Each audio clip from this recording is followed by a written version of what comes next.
reap unless you plant. And the bank is reaping without planting. How do we explain it? If Allah says you cannot reap if you did not plant, وَأَلَيْسَ لِلْإِنسَانِ إِلَّا مَا سَعَى, you cannot reap if you did not plant. And the bank is reaping without planting. How do we explain that? Simple. The bank is reaping what others are planting. The bank is reaping what others are planting. The banker, the money lender, is living off the sweat of others. He's like a pimp. He's like a pimp. The money lender who today is dressed up in civilized language and is called a banker is like a pimp. He lives off the sweat of others. That's what he is. This is oppression. This is dhulm. That one people sit down very comfortably in luxurious homes by the seafront and have swimming pools and drive Mercedes-Benz motor cars and go on vacations to Disneyland, while the rest of the people must work like jackasses in order to allow them to live the affluent life. Do not allow this poison of riba to enter and take control of the economy. Because when it does, a blood-sucking, predatory elite, a blood-sucking, predatory elite. What's a predator? An animal that lives off the flesh of other animals. A blood-sucking, predatory elite will now take control of the market, and they will suck the blood of the masses. And so when an economy is based on riba, the rich will keep on growing richer, while the masses grow poorer and poorer. Allah subhanahu wa ta'ala responds to this riba, and he uses a methodology of a stage-by-stage explanation, and he uses a stage-by-stage process through which to eradicate riba. In the first stage, he teaches the subject. The first revelation came down in Surah Al-Rum, somewhere in the middle of the Meccan period, halfway before the Hijrah. And in that first revelation, the language is still mild but sufficiently strong to wake us up to how important this subject is. He says, وَمَا آتَيْتُم مِّن رِبًا لِيَرْبُوَ فِي أَمْوَالِ النَّاسِ فَلَا يَرْبُو عِنْدَ اللَّهِ. And that which you put out, that which you invest as a riba transaction, that your capital might increase in the wealth of others, meaning at the expense of others. فَلَا يَرْبُو عِنْدَ اللَّهِ. It will not increase with Allah. Allah is displeased with this. وَمَا آتَيْتُم مِّن زَكَاةٍ. This is, remember, Makkah. So now zakat in Makkah is charity, voluntary charity. That which you give in charity. وَمَا آتَيْتُم مِّن زَكَاةٍ تُرِيدُونَ وَجْهَ اللَّهِ.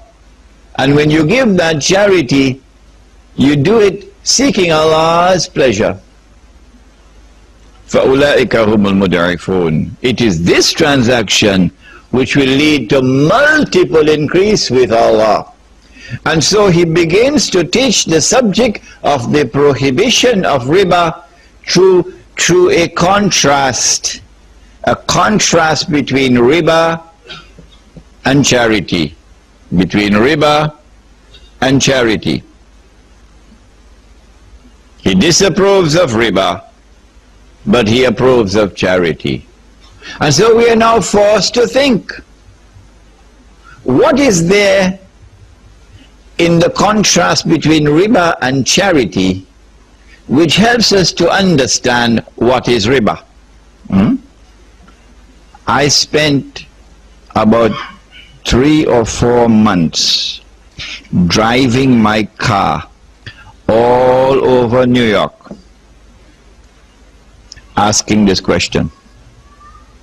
It took me 3 to 4 months before Allah subhanahu wa ta'ala in His kindness finally allowed me to understand why. But it took Yusuf only 5 minutes. Where's Yusuf? It took Yusuf only 5 minutes. Yusuf is from Chile. Santiago probably took the Shahada, became a Muslim. He's with us now. It only took him 5 minutes. What is there in the contrast between riba and charity?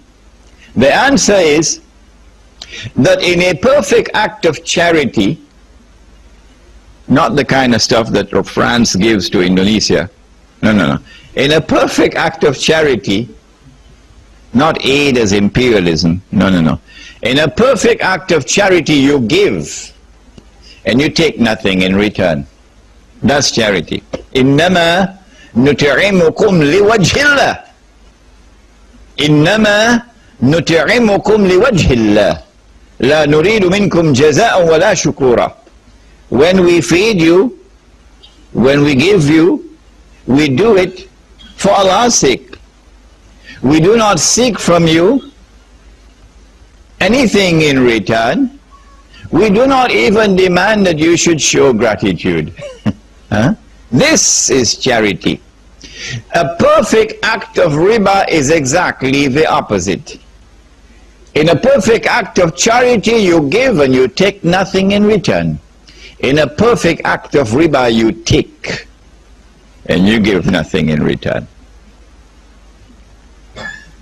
When we understood that while we're in Makkah, we are prepared now for when we arrive in Medina. When we arrived in Medina and then revelation came down, Allah subhanahu wa ta'ala says, the one who consumes riba, when he stands before Allah on the last day, you see him.